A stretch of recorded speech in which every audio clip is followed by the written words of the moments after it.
So what's up? Magandang hapon sa inyong lahat mga kamamay. Once again, this is Mamay Love Advice. And andito ulit ako upang mag-share na naman sa inyo ng ilang mga advice, okay, tungkol sa pag-ibig na maaari nyo po itong gamitin pagdating sa inyong buhay pag-ibig. So mga kamamay, ang ating magiging topic ngayon is mga bagay na dapat mong gawin upang magstay para manatili sila sa inyong piling. Okay? Kung kayo man is nagtataka, bakit madalas talaga kayong iniiwanan? Sa hindi nyo alam na dahilan. So ngayon, naghanda ako ng ilang mga tips mga kamamay na dapat nyong gawin o dapat maging kayo upang manatili sa inyo ang isang lalaki. So bago natin simulan yan, isa lang hinihiling ko. If ever na gusto nyo yung mga love advices na ibinibigay ko, don't forget to click the subscribe button at notification bell sa baba ng kamay ko upang maging updated kayo sa mga video kong i-upload. So huwag natin masyadong patagalin mga kamamay. Ano nga ba ang mga bagay na dapat mong taglayin upang manatili sa inyo ang isang lalaki? So number 1, dapat hindi ka boring sa kalap-kalapan. Okay? So, inilagay ko to sa number 1 tips ko kasi ito yung kadalasan na dahilan kung bakit naghahanap ng iba ang mga kalalakihan. Okay? Ang mga partner ninyo, bakit naghahanap ng iba? Kita nyo, bigla na lang sila manlalamig sa inyo. That is because of this. Okay? Baka kasi mamaya boring kayo pagdating sa kalap-kalapan. So, make sure, okay? Make sure na hindi lamang kayo ulit-ulit lang ng ginagawa. Okay? Baka kasi mamaya, kayong mga girls, lagi lang kayong nakatingin sa bubong, lagi lang kayong nag-iintay, lagi lang nakahiga, yun lang ang favorite nyong posisyon.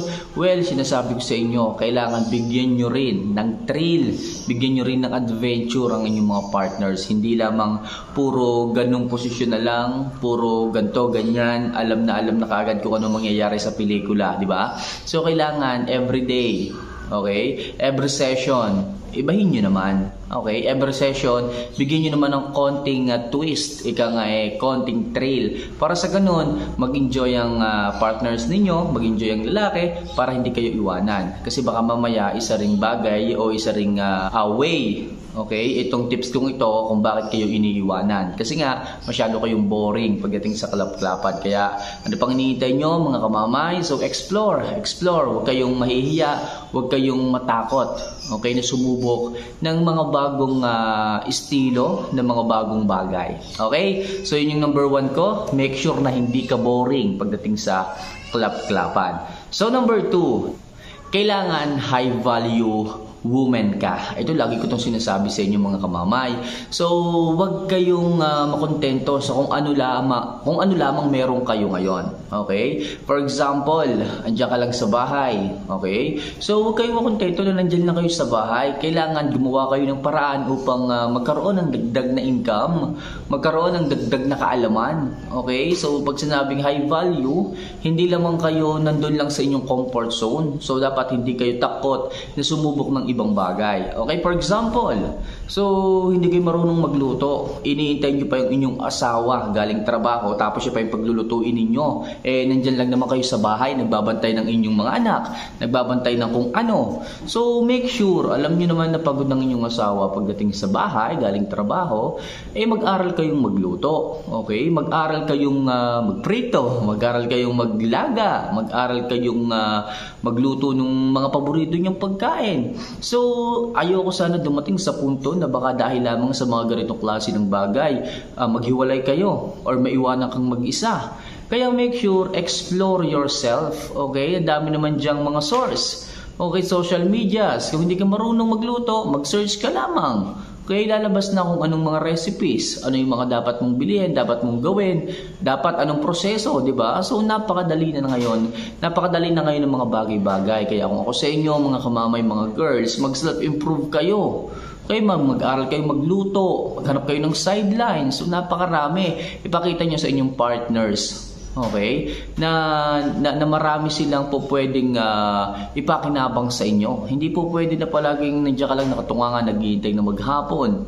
Naghihintay na dumating ang mister ninyo galing trabaho. Okay? So, ipakita nyo na high value woman kayo sa inyong mga partners para ingatan kayo, para manatili ang mga yan sa tabi ninyo. Okay? So, yan yung number 2 tips ko sa inyo. Make sure na high value woman ka. Okay? So, number 3, yung maayos na pag-uugali mo. Okay? So, isa rin tong bagay na dapat meron ka para manatili sa inyo ang isang lalaki. So, kailangan meron kang maayos na pag-uugali. Hindi po pwede na lahat na lang ng bagay kinainisan mo. Lahat na lang ng bagay kinagalit mo. Okay? Lagi ka na lamang nagtatampo sa asawa mo. Lagi ka na lamang nagagalit kahit wala naman itong ginagawang masama. Okay? So, ayusin yung ugali yung mga babae, mga girls. So, baka ito rin ang isang dahilan kung bakit kayo iiwanan ng inyong mga partners dahil sa hindi maganda ang inyong ugali, di ba? Konting bagay lamang, nakita nyo lang na may kausap na babae ang inyong mga partners,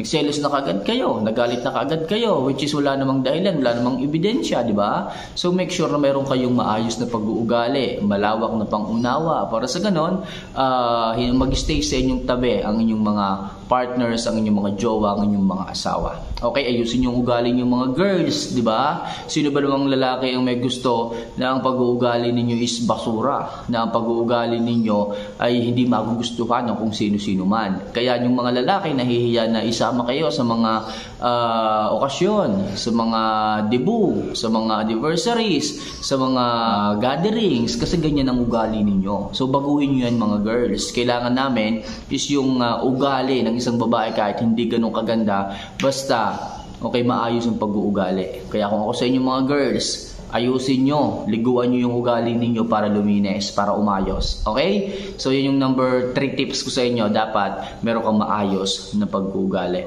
So number 4, huwag mong kontrolin ang lalaki. Okay? So karamihan ng ating mga babae dito, lalo-lalo na kung sila man yung mga dominante sa relasyon. So ginagawa nila, kinokontrol nila ang kanilang mga asawa, ang kanilang mga partners na lalaki, which is mali po yun. So huwag niyo pong kukontrolin ang isang tao, especially lalo na kung asawa ninyo. Pwede kayong magsabi ng anumang gusto nyong bagay, pero huwag kayong umasa, okay, na magiging ganun sila base sa inyong kagustuhan. Ang isang lalaki, ang inyong mga asawa, ang inyong mga partners, may sarili silang isip, may sarili silang utak, na dapat sila yung nagdadrive ng relasyon, hindi kayo mga girls. Okay? So, dapat sila yung nagdadrive ng isang pamilya. Kayo, andyan para suportahan kung ano man yung mga desisyon na gagawin nila. Kung alam yung tama, kung alam yung maganda para sa pamilya, sang-ayunan ninyo, suportahan ninyo. At kung alam nyo naman na hindi maganda yung kanyang layunin, hindi maganda ang kanyang gusto, so andyan kayo mga girls para sila naman ay pigilan, para sila ay pagsabihan kung hindi maganda ang kanilang layunin. So yan yung purpose ng isang babae, ng isang asawa. Okay? So, suportahan nyo lamang kasi may mga plano yan, may mga bagay na gustong gawin yan, at wag na wag nyong kokontrolin, wag na wag nyong didiktahan. Okay? So, para manatili sa inyo ang isang lalaki, make sure ipakita nyo na suportado kayo sa lahat ng bagay na gagawin niya. Hindi yung kailangan nyo pa siyang diktahan. Okay? Ituro kung ano ang dapat niyang gawin. So, next, yung pagmamahal mo sa pamilya niya. Okay? Ito, isa rin itong bagay na napakahalaga upang manatili sa inyong piling o sa inyong tabi ang isang lalaki. Ipakita nyo na may pagmamahal kayo sa kanyang pamilya. Okay? Hindi lang dapat, siya lang dapat yung mahalin mo. Kailangan mahalin mo rin yung mga bagay na malapit sa kanya. Especially yung kanyang nanay at tatay, yung kanyang mga magulang, yung kanyang mga kapatid. Kailangan may pagmamahal ka rin at pinapakita mo ito sa kanya. Para sa ganun, isipin niya na talagang suportado. Okay, suportado mo siya sa lahat ng bagay. Ipakita mo na talagang lapit at dikit na dikit ka sa kanyang buong pamilya. So next, kapag ka nakikita niya na hindi ka naghahabol, kapag kaya mo siyang tiisin at hindi ka naghahabol, ibig sabihin, nakikita ng isang lalaki sa'yo na madali kang makakaahon kung sakasakaling iiwanan ka niya. Kaya mga lalaki, nagdadalawang isip yan na iwanan ka kasi isa kang matapang, isa kang matatag na babae. Kapag ka ganun, isa lang ibig sabihin nun.